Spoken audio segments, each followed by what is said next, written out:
Oh God, I'm so tired. I have we just counted inventory at work.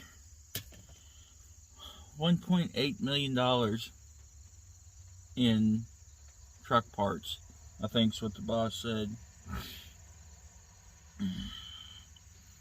Even with all the clusterness that's been going on, boss called me last night at midnight when they got the final paperwork back and said we were only like $3,400 off. That is stupid good. So that was good. But man, it is, like I say, got me tired. Whew.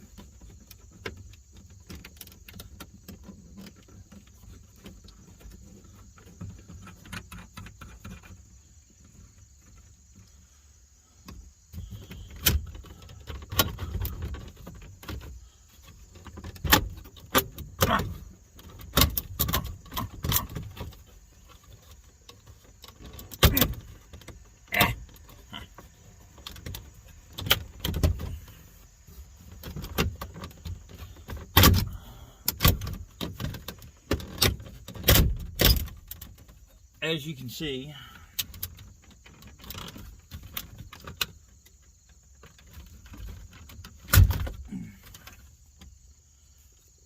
ow.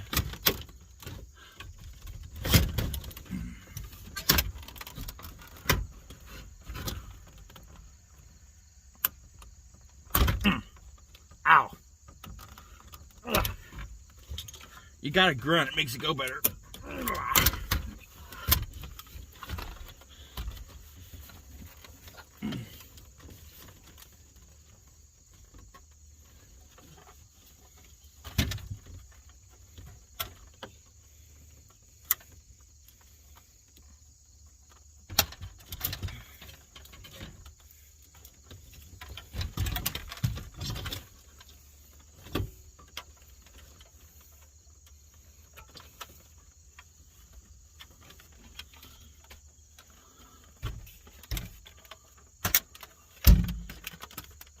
What's this thing going in there?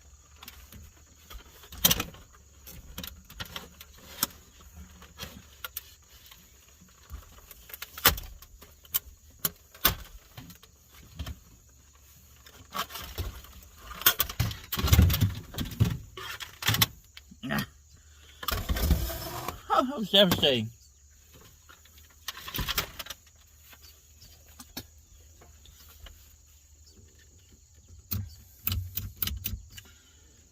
Got the here in the van, well, what's left of the van,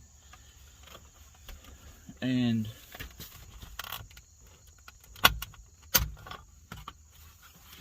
I am messing with the wiring harness.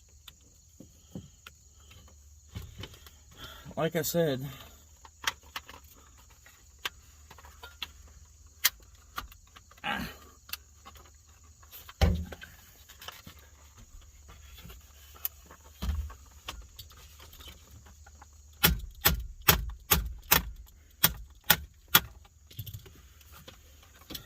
I am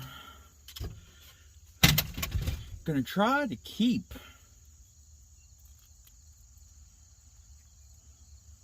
the majority of the Ford wiring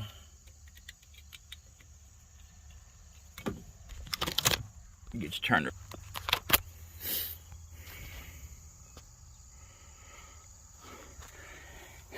You know, the switches, the headlight switch looks a little bit different, but it will work in the Chevy.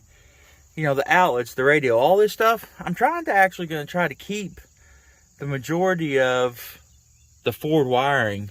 Maybe even some of the cluster. I don't know about that yet, because I think I have to have that for the transmission to shift, if I'm not mistaken.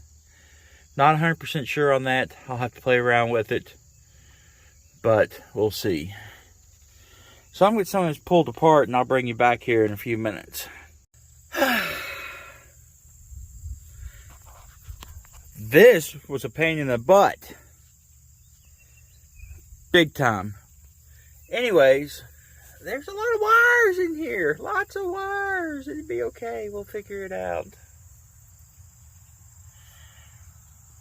if you had to pull this dash and cared about it, there's like 4,857 screws in that thing. All the ductwork's tied to the pad, which is connected to this, under there, through there. Break your hand in 4 pieces to get to that. It's ridiculous. But I don't care about the dash pad, and it is indeed out. I did obviously want to save the airbag and obviously the wiring. I don't want to damage too bad. But all in all, she's coming along nicely. I guess I'm going to take this subframe out here, and then I'll pretty much be ready to pull this wiring harness out. Normally I just yank all this stuff out, throw it out because I'm replacing it because something's screwed up. But when you're actually trying to keep it, it is kind of tricky. Let's pull some more stuff apart and see how far we can get this thing stripped down.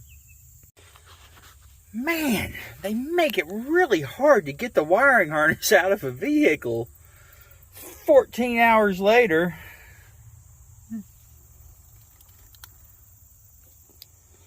Anyways,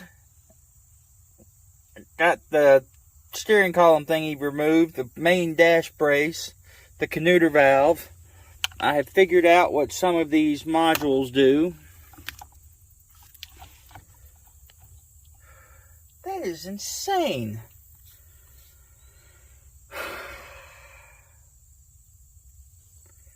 That heater box might fit in the square body. I just don't know if I can make it work or if I can get it out without breaking it. I tell you one thing, the pedal assembly, I don't know if that's going to work, if I'm going to be able to mount that.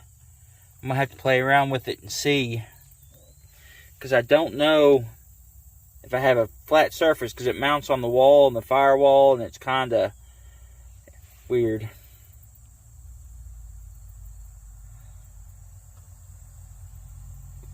I'm going to keep plugging along here. Man, this is crazy how many screws are in this thing. But we're doing good, though. We almost got her pulled out, hopefully.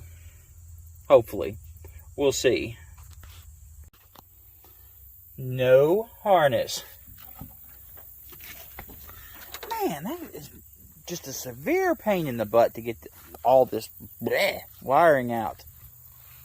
But the cab portion is done. Had to be very careful because I do not want to tear anything up. I may use all the functions of the Ford. I'm talking radio, speakers, power windows, all that stuff. One thing I may run into is, this is the pedal. Notice it mounts to the side because it's a van. It needs to mount flat on the firewall for a truck. So I've got to look into that. But that is the whole harness out of the inside of a Ford E450. Next up, under the hood. Whew, exhilarating. Like I say, sorry I'm not have the tripod set up to film, but it's raining on and off and I don't want to get my phone wet. So, take a little breather after messing with all that. And I guess I'll come back and try to get this pulled today. Well, I got everything pulled out of the van. I've started laying out in here. What was that? The rollover protect valve, bunch of connectors for the power windows and the ABS module. I've all tucked them up here and just temporarily zip tied to get them up out of the way. Got to hook the body grounds up. Airbag, not going to need any of that. What is that? That's the HVAC stuff. I haven't decided what I'm doing with that. Window, or the window wiper module and chime and some relay. Got those just hanging out. I won't finalize all that stuff until, you know, I'm sure that everything works. I've kind of got the main harness just laying in here. Waiting on LMC to bring a battery bracket for that side over there so I can put a second battery in it. Won't do anything until that gets here, because I'm going to want to mount all this stuff before I mount that. That way I can move any extra wire that way. This went to the rear and the charge controller. I've just got it tucked back. And I don't know, just a big mess right there. But it is kind of systematically laid out. Had headlight switch, turn signal stalk, dash cluster, clock springs, and fuse blocks. It's power door and such right there. But I will have to figure out how to mount the pass-throughs before I do anything else on that. But like I say, it's kind of up and at least out of the way so I can work in here. The fuel pedal issue, like I talked about, where it won't mount the firewall, I got to figure out something with that. And I have to wait on the brackets or the mount for the battery here, then I can start underneath here. I don't know how much I'm going to mess with it this week, but next weekend we should at least have it starting. Nowhere near driving, but at least starting. Once it starts and I verify the stuff works, then I can throw some body mounts on here somehow. Get rid of the 6x6s. And here in a few weeks, it should be able to be driven, at least moved. I don't know. We'll see. You guys be good and be safe, and we'll catch you next time.